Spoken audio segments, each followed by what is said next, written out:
Komrat Munisipiyasının Kultura Evini önünde geçti yardımcı konser. O adalıydı 2 yaşında uşay Emilia Mavradiye. Uşak yıldan ziyade Rett sendromundan güreşir. Ailesi onu aşırı dayılıçlar. Onlara lazım çok para. Те средства, которые мы соберем вместе с жителями нашего города, вместе с нашими артистами. Bizim artistler işittiğinden ta kayıl oldular pay alma konsertta. O paralar anglarını biz büyün toplayacağız belki az. Ama hep o kadar yardım olacak bizden. Dileriz ki Emilia gene çeketsin gülme, ilerleme, anlama hem sevindirme kendi ailesini. Gagauzya'nın artistleri ise bilirler Emilia'yı Mavradi, hem onun anasını, babasını. Uşak yok da 3 yaşında ama Yecel hazırladı ona büyük ziyetleri. Biz geldik Vulkaneş kasabasından yardım etmeye bu küçük kızcağıza.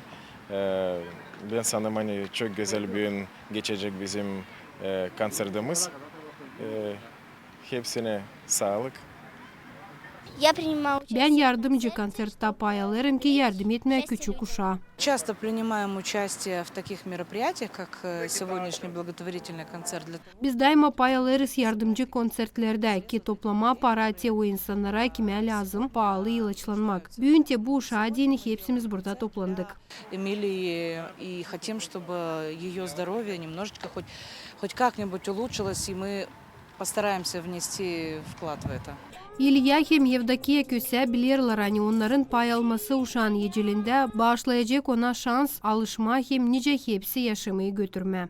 Bugün bu konserde biz geldik bütün aileyle yardım etmeye bir küçücük güzel kıza hangisi birazcık hastalandı ama sanırız hepsimiz toplu beraber yakışır. Her bir kötü işleri, hastalıkları ayıkırlayalım. Onun için sanırım hepsi Komrat'ın yaşayanları da bugün sevinip yardım edecek bugünkü günde. Я считаю, что такие концерты нужны и Yardım etmeye ayıp değil. Bugün hepsimiz toplandık ki küçük uşağa yardım etmeye denir. Sanırım bizim yardımımızla uşakta olacak şans sağlıklı yaşamayı götürme. Bizden az ama Allah'tan çok. Hepsi kim büyün pay aldı bu oluşta sağ olsunlar. маленькой девочки, чтобы Бог вернул им в 100-кратном размере. Yardımcı konserte toplandı 20.000 lei. Paraları yolladılar küçük uşağın ailesine. Marina Tapal, Natalya Jelizova, Vladislav Tabaçuk, Alexey Gerçuk, RT Haberler.